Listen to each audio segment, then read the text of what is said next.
After a 2-year wait, the A6300 has been announced by Sony.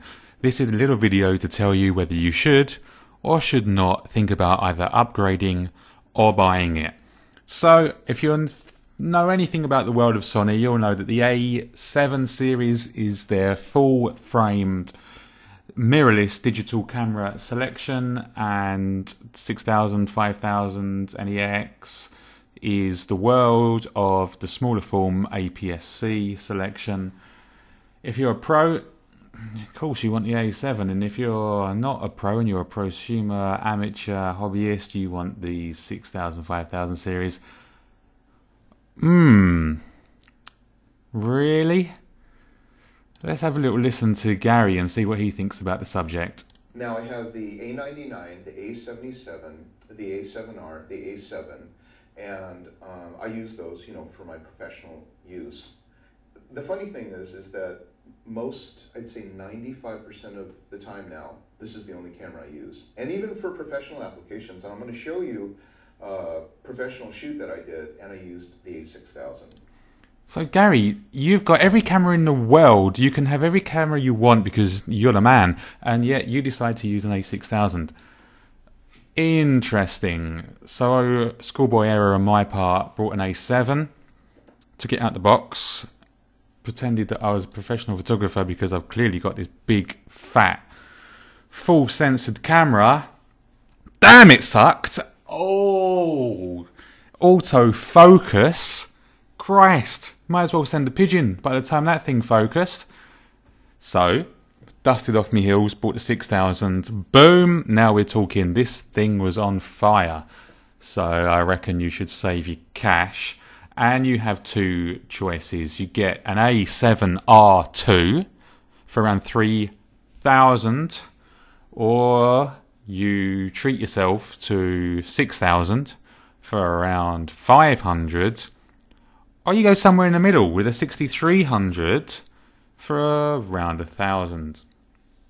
Okay, so why would you want a 6300 over the 6000? Because let's face it, they look identical apart from this button here, and this one's made out of slightly sturdier stuff so that you can get it mildly moist. But apart from that, is there a big deal? Well, I can answer one way, and that's going to save you a whole load of problems. If you're a videographer rather than a photographer, easy choice, you want the 6300. Why is that? Because this little beauty now finally does 4K and has a microphone input, which the others didn't. So for videography, that's your answer right there. Stop the video and just go and buy this camera. Or go and buy an A7R2 if you're able to get that kind of pennies.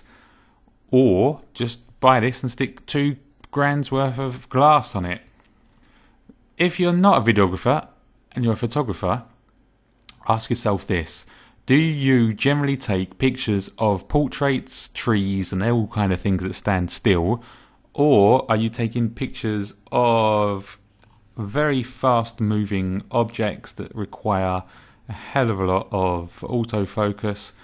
And if it's the latter, maybe slap some cash down on this little beauty, because it takes the autofocus levels to a whole new world with 425 phase detection AF points. So that may well be enough for the jump.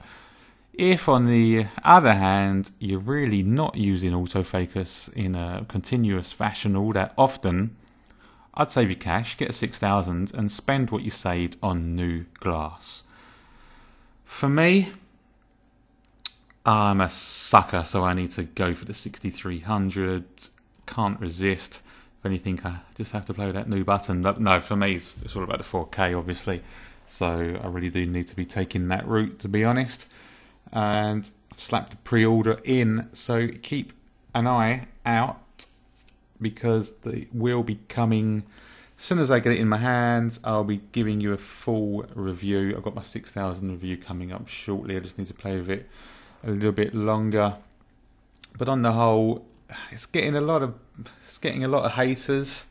it's getting a lot of lovers at the same time. So it really depends on what camp you fall into. Unfortunately, I'm going to have to say I'm a lover, because I kind of see where they're going with this. My reservations are, of course, in-body stabilization. But if you're going to chuck in body stabilization, it's going to start cutting into your A7 sales, because that's £2 more for the A7R2. Granted, you get twice the megapixels, but if it's only for videographers, you're getting your mic input, and if they chucked in that stabilization as well, who's going to go for the A7R2 for video? You know, it's not going to happen. So I can see where they're coming from. Really, for this price point, it's not weather sealed completely, so if you're out in all weathers, may not be for you. Again, you're going to need to go for the A7s. So why not just go for an A7 straight off the bat, because of the size? By the time you've slapped your glass on there, especially if you're using a zoom, it isn't really small form factor anymore. And as we all know, the best camera is the one you've got with you, of course. So sometimes when you've got the A7s and all the kit with it, you're going to need to chuck it in a dedicated camera bag, and you might not want to take it with you all the time. Whereas, let's be fair, if you can stick this in your pocket even, so that's where it shines, really, that's where it shines. But stay tuned, full reviews coming up, and guys, it's been emotional.